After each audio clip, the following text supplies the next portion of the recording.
Om Jnana-timirandasya Jnananjana-shalakaya Chakshurunmilitam yena Tasmai Sri Gurave Namaha.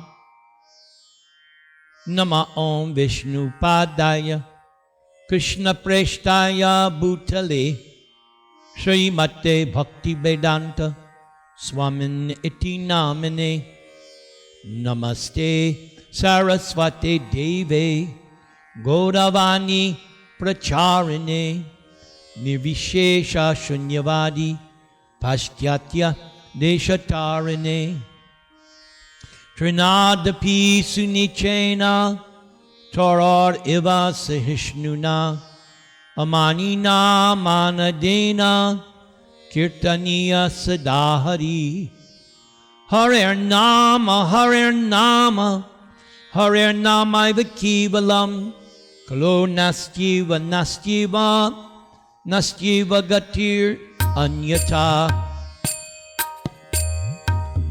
Sri Krishna Chaitanya Prabhu Nityananda Jai Advaita Gadadhar Srivasadi Gaur Bhakta Vrinda Sri Krishna Chaitanya Prabhu Nityananda Jai Advaita Gadadhara Srivasadi Gaur Bhakta Vrinda Sri Krishna Chaitanya Prabhu Nityananda Sri Advaita Gadadhar Srivasadi Gaur Bhakta Vrinda Hare Krishna Krishna Krishna Hare Hare Hare Rama Rama Rama Hare Hare Hare Krishna Krishna Krishna Hare Hare Hare Rama Rama Rama Hare Hare Hare Krishna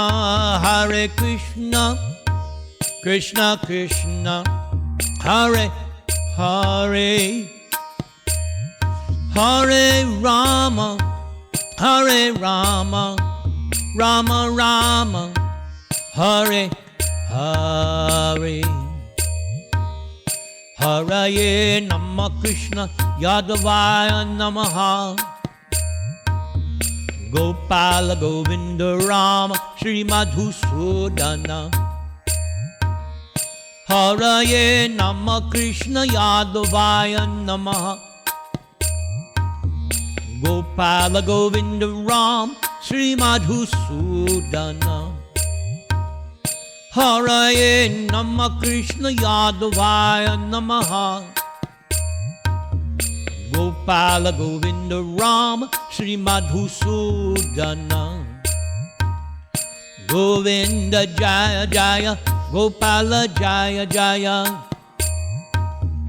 Radha Ramana Hari Govinda Jaya Jaya Radha Ramana Hari Govinda Jaya Jaya Radha Ramana Hari Govinda Jaya Jaya Govinda Jaya Jaya Gopala Jaya Jaya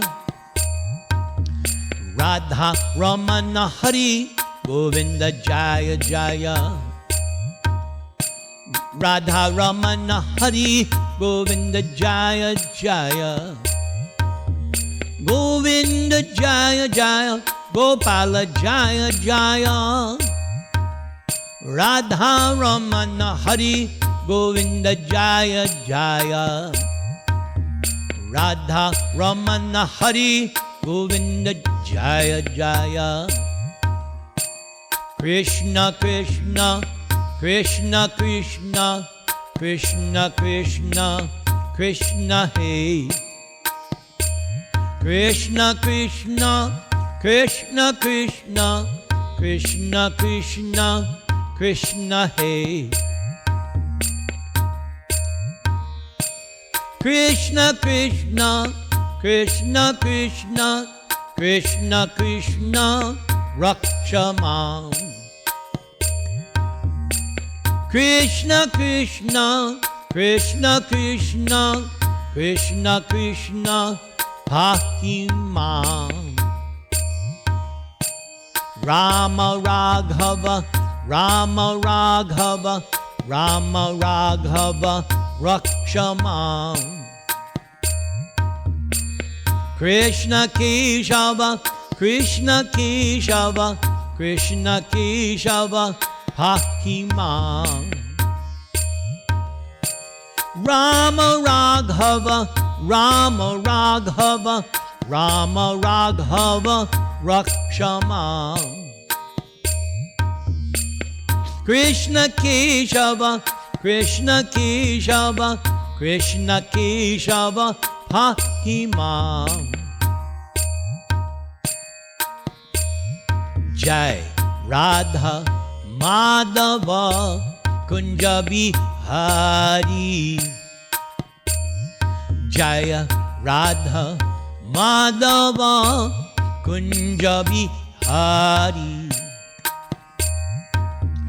Gopi Jana Vallabha Girivaradhari. Jasodanandana Gopi Jana Ranjana. Jamunatira Vanachari. Jai Radha Madhava Kunja Bihari. Gopi Jana Vallabha Girivaradhari. Gopi Jana Vallabha Girivaradhari. Jasodanandana Gopi Jana Ranjana. Jamunatira Vanachari. Jai Radha Madhava Kunja Bihari. Gopi Jana Vallabha Girivaradhari. Jasodanandana Gopi Jana Ranjana. Jasodanandana Gopi Jana Ranjana. Jamunatira Vanachari. Jai Radha Madhava Kunja Bihari. Gopi Jana Vallabha Girivaradhari. Jasodanandana Gopi Jana Ranjana. Jamunatira Vanachari. Jamunatira Vanachari. Om Tat Sat.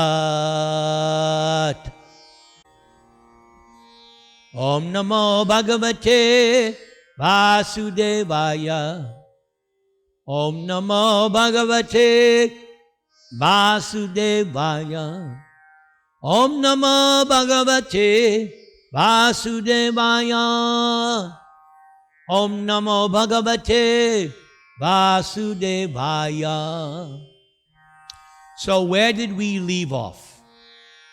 We left off with Krishna visiting Akrura. We remember that it was Akrura who was sent by King Kamsa to bring Krishna and Balaram from Vrindavan to Mathura. And Kamsa was very direct when he instructed Akrura, yes, my plan is to kill Krishna and Balaram because there is a prediction confirmed by Narada Muni that the 8th child of Devaki is now under the protection of Nanda Maharaj and Yashoda in Vrindavan. So Akrura, I want you to bring Krishna and Balaram, and here is the excuse. I'm inviting them to attend a sacrifice here that I'm going to have for a great sacrificial bow that I have been keeping. And my plan is to have a wrestling match.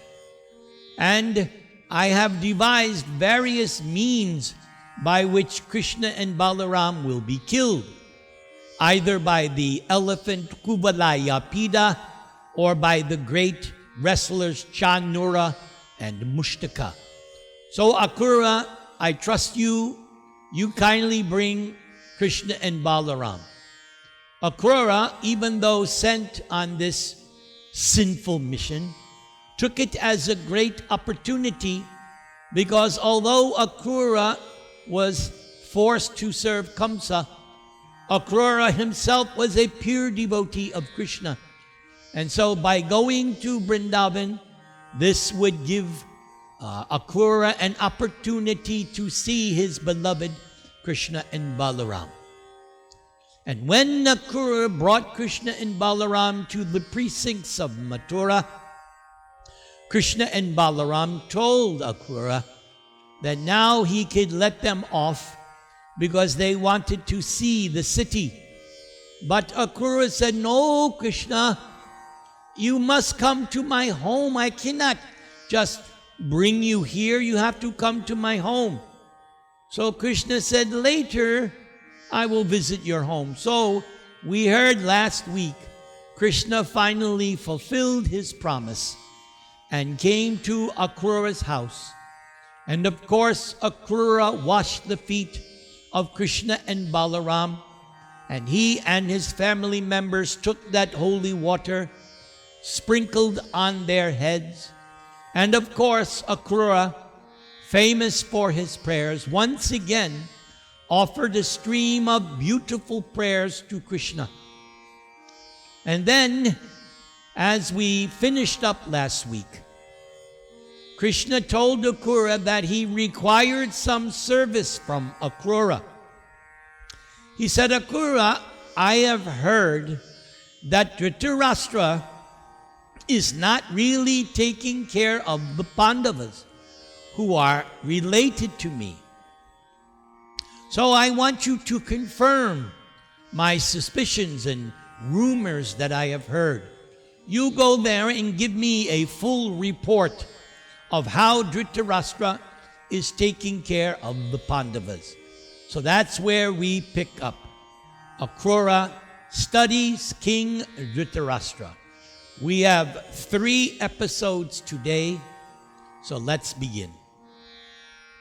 Thus ordered by the Supreme Personality of Godhead, Sri Krishna, Akrura visited Hastinapur, which is said to be the site of what is now New Delhi.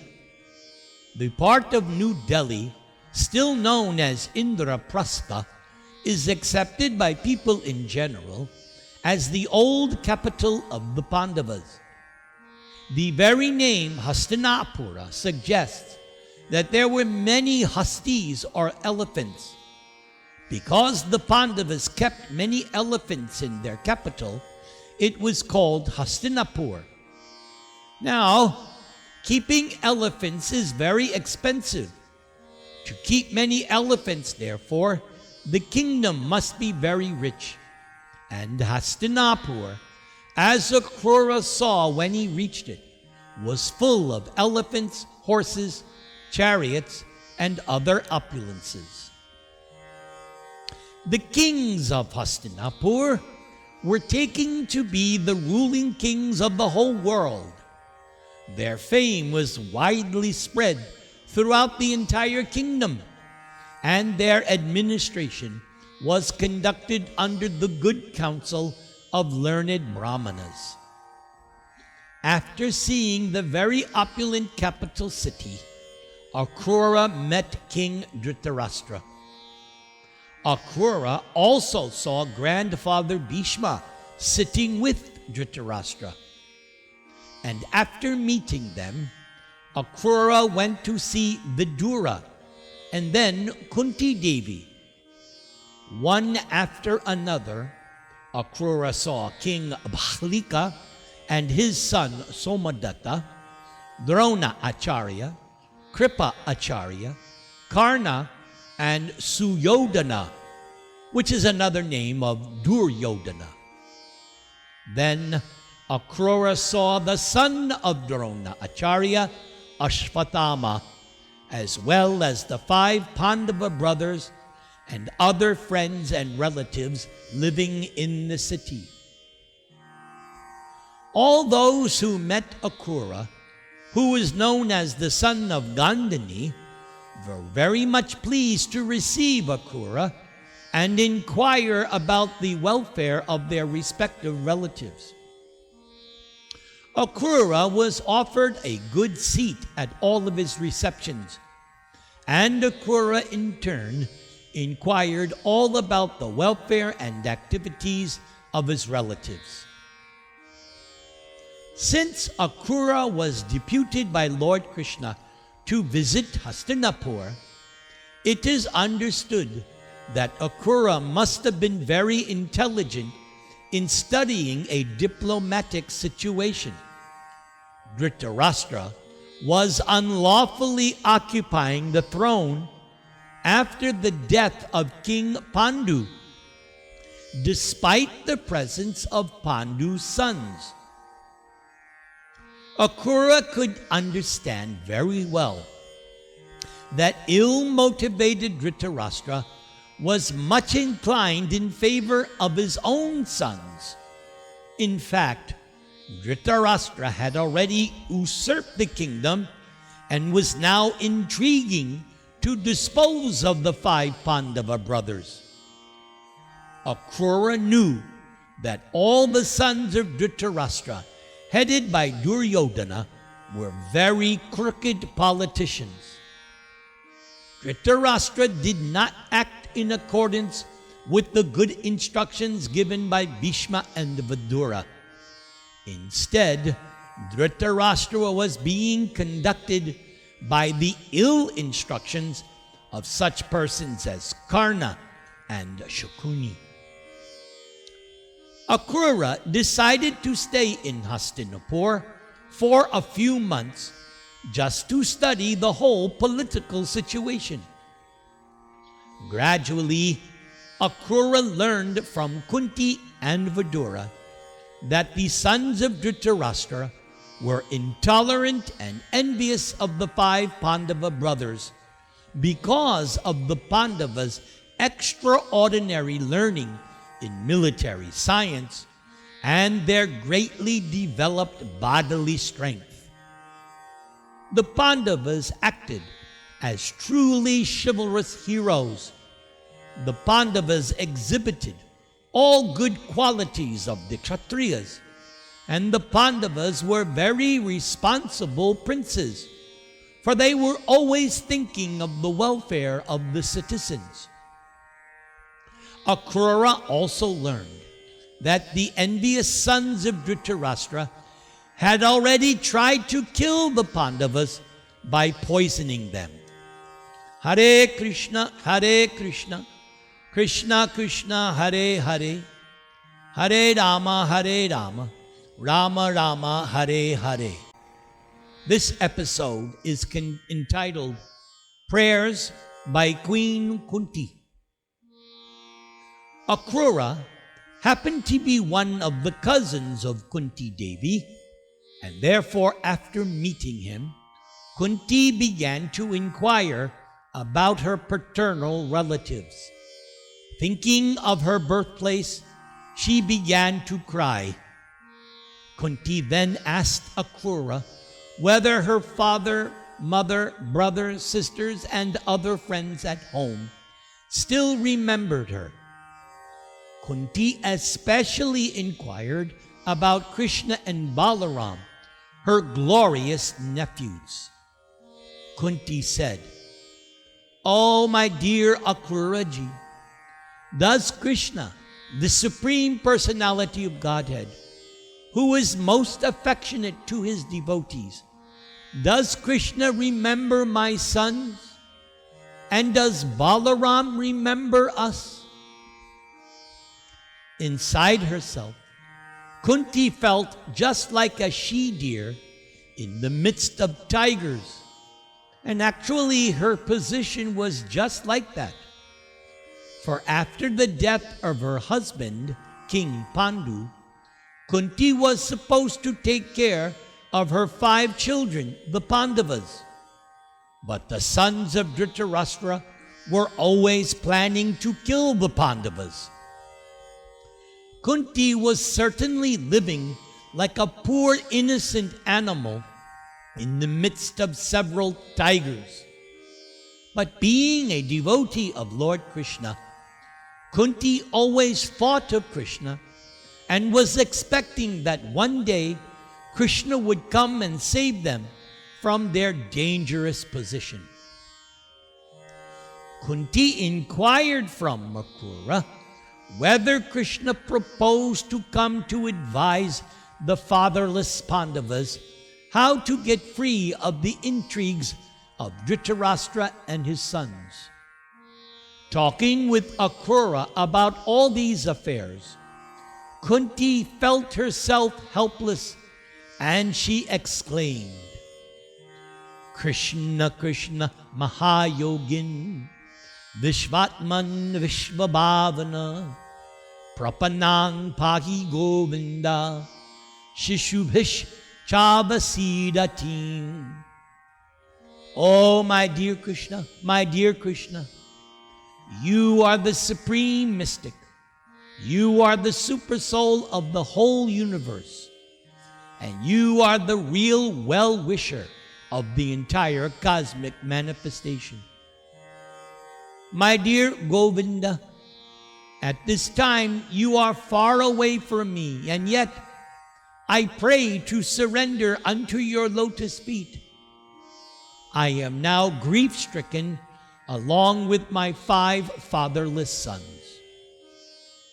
Nanyattava padam bhojat pashyami sharanang nrinang vibhyatang mrityu sangsarad ishvarasya parvar vikhat. I can fully understand, Krishna, that but for your lotus feet, there is no shelter or protection. Your lotus feet can deliver all aggrieved souls because you are the Supreme Personality of Godhead Himself. One can be safe from the clutches of repeated birth and death by your mercy only.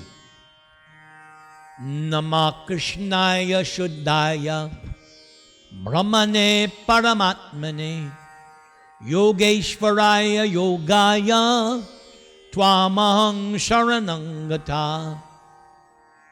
Oh, my dear Krishna, you are the Supreme Pure One. You are the Super Soul, and you are Master of all yogis. What can I say?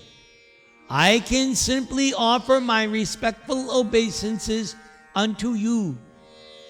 So kindly accept me as your fully surrendered devotee. Although Krishna was not present before her, Kunti offered her prayers to Krishna as if she were actually in Krishna's presence, face to face. And this is possible for anyone following in the footsteps of Kunti, because Krishna does not have to be physically present anywhere and everywhere. Actually, Krishna is present everywhere by his spiritual potency. So one simply has to surrender unto Krishna sincerely. When Kunti was offering her prayers very feelingly to Krishna, Kunti could not check herself, and she began to cry out loudly before Akrura. Vidura was also present, and both Akrura and Vidura became very sympathetic to the mother of the Pandavas and began to solace Kunti by glorifying her 5 sons, namely Yudhishthir, Arjuna, Bhima, Nakula, and Sahadev. Akrura and Vidura pacified Kunti, saying that her sons were most extraordinarily powerful. Therefore, Kunti should not be perturbed about them, since they were born of great demigods like Yamaraj, Indra, Vayu, and the Ashwini Kumars. Hare Krishna, Krishna Krishna, Hare Hare, Hare Rama, Rama Rama, Hare Hare. So this one is entitled Akrura Advises Dhritarashtra. Akrura decided to return and report on the strained circumstances in which he found Kunti and her 5 sons. But Akrura first wanted to give some good advice to Dhritarashtra, who was so favorably inclined toward his own sons and unfavorably inclined towards the Pandavas. When King Dhritarashtra was sitting amongst friends and relatives, Akrura began to address him, calling him Vichitravirya. Vichitravirya means the son of Vichitravirya. Vichitravirya was the name of Dhritarashtra's father, but actually Dhritarashtra was the begotten son of Vichitravirya, not of Vichitravirya, but of Vyasadeva.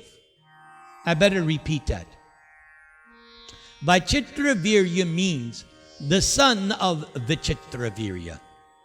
Vichitravirya was the name of Dhritarashtra's father, but actually Dhritarashtra was the begotten son not of Vichitravirya, but of Vyasadeva.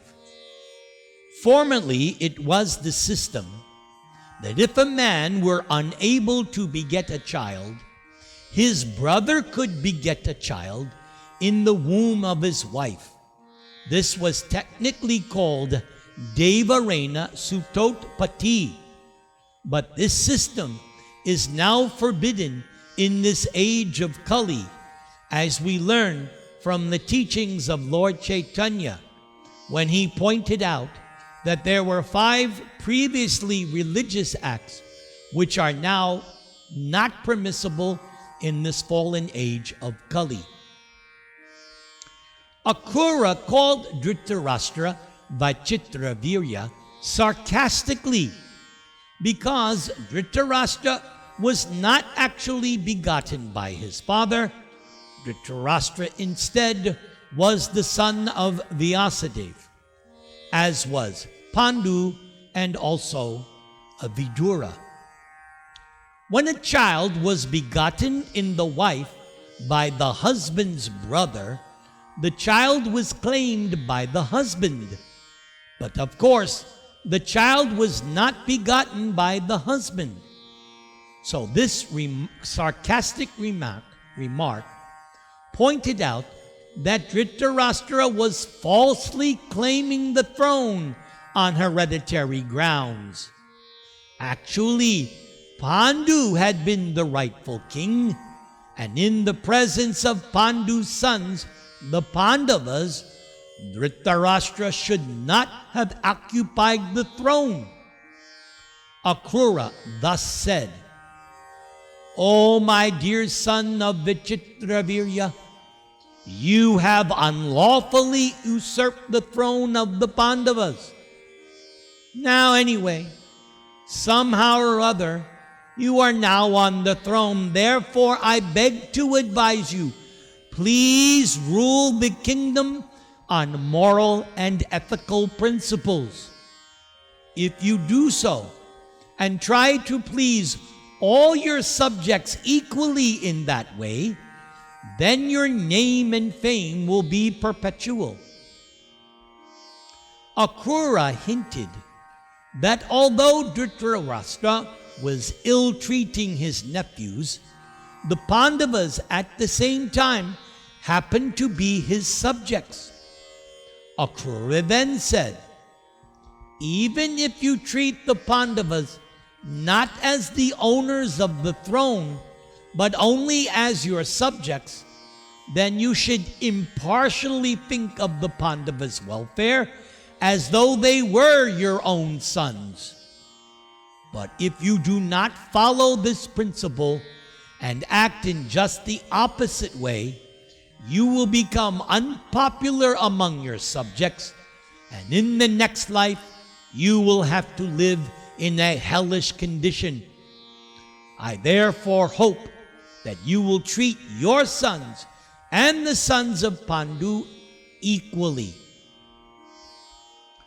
Akrura hinted that if Dhritarashtra did not treat the Pandavas and his sons as equal, surely there would be a fight between the two camps of cousins.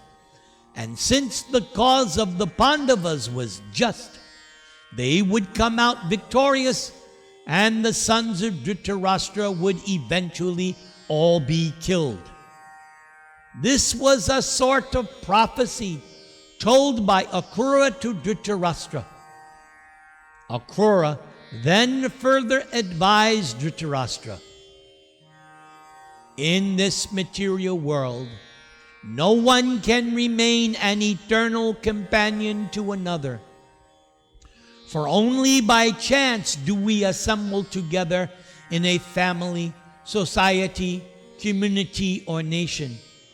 But at the end, because every one of us has to give up the body, we must be separated. One should not therefore be unnecessarily affectionate towards family members. Dhritarashtra's affection was unlawful and also did not show much intelligence. In plain words, Akrura hinted to Dhritarashtra that his staunch family affection was due to his gross ignorance of the fact or his blindness to moral principles. Indeed, Dhritarashtra was not only blind bodily, he was blind morally. For although we appear combined together in family, society, or nation, each of us has an individual destiny. Everyone takes birth according to his individual past work. Therefore, everyone must individually enjoy or suffer the result of his or her own karma. There is no possibility of improving one's destiny simply by cooperative living. Sometimes it happens that one's father accumulates wealth by illegal ways, and the son takes away the wealth, although it is hard earned by the father. Exactly like a small fish in the ocean eats the material body of a larger, older fish. One ultimately cannot accumulate wealth illegally for the gratification of one's family, society, community, or nation. An illustration of this principle is that many great empires which developed in the past are no longer existing Why? Because their wealth was squandered away by later descendants. One who does not know this subtle law of fruitive activities, and who thus gives up moral and ethical principles, carries with one only the reactions of his or her sinful activities and not the wealth. For one's ill-gotten wealth and possessions are then taken by someone else, and he or she goes to the darkest region of hellish life. One should not, therefore, accumulate more wealth than allotted to one by one's destiny. Otherwise, one will be factually blind to one's own interest, and instead of fulfilling one's own self-interest, he or she will act in just the opposite way for one's own downfall. Akrura then continued, "My dear Dhritarashtra, I beg to advise you not to be blind to the facts of material existence. Material conditioned life, either in distress or in happiness, is to be accepted as a dream. One should therefore try to bring one's mind and senses under control and live peacefully for spiritual advancement in Krishna consciousness." In Chaitanya Charitamrita it is said, "Krishna bhakta nishkam ata eva shanta bhakti mukti siddhikami sakali ashanta." This instruction by Lord Chaitanya teaches that only the devotee of Krishna is peaceful. Why? Because he is without personal material desire. But the sense enjoyer, the one seeking liberation, the one seeking mystic powers, cannot be peaceful. Why? Because they have personal material desires. Except for persons in Krishna consciousness, everyone is always disturbed in mind and full of anxiety only because of personal material desires. Even those trying for liberation or merging into the Brahman effulgence, or the yogis who try to achieve perfection in mystic powers, cannot have peace of mind. Pure devotees of Krishna have no demands to make of Krishna. Devotees are simply satisfied with service to Krishna. Actual peace and mental tranquility can be attained only in perfect Krishna consciousness. After hearing all these moral instructions from Akrura, Dhritarashtra replied, "Oh, my dear Akrura, you are very charitable in giving me good instructions, but unfortunately I cannot accept them. You see, a person destined to die does not utilize the effects of nectar. I'll repeat that. A person destined to die does not utilize the effects of nectar, although it may be administered. I can indeed understand your instructions are indeed valuable.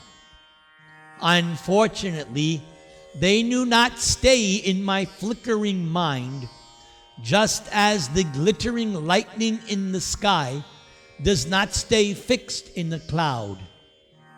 I can understand only that no one can stop the onward progress of the Supreme Will. I understand that the Supreme Personality of Godhead, Krishna, has appeared in the family of Yadus to decrease the burdensome load on this earth. Therefore, Dhritarashtra hinted to Akrura that he had complete faith in Krishna, the Supreme Personality of Godhead, but at the same time, Dhritarashtra was very partial to his family members. And in the very near future, Krishna would indeed vanquish all the members of Dhritarashtra's family. And then, ultimately, in a helpless condition, Dhritarashtra would take shelter of Krishna's lotus feet. And that indeed happened after the battle of Kurukshetra. To show his special favor to a devotee, Krishna usually takes away all of the objects of one's material affection, thus forcing the devotee to be materially helpless and with no alternative than to accept the lotus feet of Krishna. This actually happened to Dhritarashtra after the end of the battle of Kurukshetra. Dhritarashtra could thus realize two opposing factors acting before him. Number one, Dhritarashtra could understand that Krishna was there to remove all the unnecessary burdens of the earth. Dhritarashtra's sons, headed by Duryodhana, were that unnecessary burden. And so Dhritarashtra expected that they would all be killed. At the same time, number two, Dhritarashtra could not rid himself of his unlawful affection for his sons. Understanding these two contradictory factors, Dhritarashtra offered respectful obeisances to the Supreme Personality of Godhead, Krishna. Dhritarashtra then further replied to Akrura, "The contradictory ways of material existence are very difficult to understand, and they can be taken only as the inconceivable execution of the plan of the Supreme, by whose inconceivable energy creates this material world, enters into it, and sets it into motion, the three modes of nature. When everything is created, God Himself enters into each and every living entity and even into the smallest atom. No one can understand the incalculable plans of the Supreme Lord." And this last point that Dhritarashtra is saying here, that nobody can understand the incalculable plans of the Supreme Lord, is exactly what Bhishma Dev told Yudhishthira and the Pandavas when Bhishma was on his deathbed of arrows. After the battle of Kurukshetra, Bhishma was awaiting the opportune moment to give up his life. Krishna brought Yudhishthira and the others to the deathbed, the arrow bed of Bhishma, because Krishna knew that not even himself could convince Yudhishthira to accept the throne after the battle. For Yudhishthira was so moral, he was thinking himself culpable and responsible for the death of so many thousands and thousands of soldiers on the battle. So Vyasadeva could not convince Yudhishthira to accept the throne neither could Krishna. So therefore Krishna took Yudhisthira and the others to the Bhishma Dev's deathbed of arrows. And it was Bhishma who convinced Yudhisthira to now take up the throne. And one of the things that Bhishma said was, nobody can understand the plan of Lord Sri Krishna.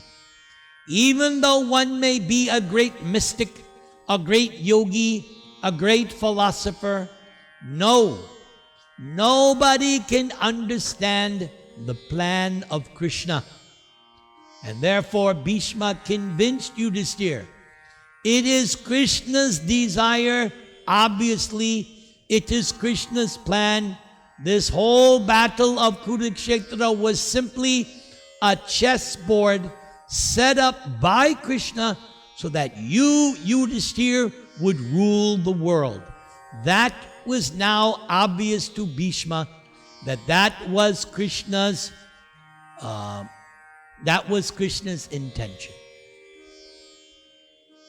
After hearing this statement, Akrura could clearly understand that Dhritarashtra was not going to change his policy of discriminating against the Pandavas in favor of his sons. Akrura at once took leave of his friends in Hastinapur and returned to his home in the city of the Yadus. After returning home, Akrura vividly informed Lord Krishna and Balaram of the actual situation in Hastinapur and the intentions of Dhritarashtra. Akrura was sent to Hastinapur by Krishna to study all of this, and by the grace of the Lord, Akrura came out successful. Now it's time for your insurance policy by Nirantara Das. Hari Bol. Namaste Narasimhaya. Namaste Narasimhaya. Prahlada Klada Dayane. Hiranya Kashi Porvakshaha. Shilat Kangana Kalaye. Ito Nrsimha Bharato Nrsimho. Yato Yato Yamitato Nrsimha. Bahir Nrsimha Hridaye Nrsimho. Nrsimham Adim Sharanam Prapaje. Nrsimham Adim Sharanam Prapadye. Nrsimham Adim Sharanam Prapadye. Tavakara Kamalavare Nakam Adbhuta Sringam. Dalita Hiranyakashipu Tanu Bringam. Keshavadrita Narahadi Rupa. Jai Jagadisha Hare. Jai Jagadisha Hare. Jai Jagadisha Hare. Keshavadrita Narahadi Rupa.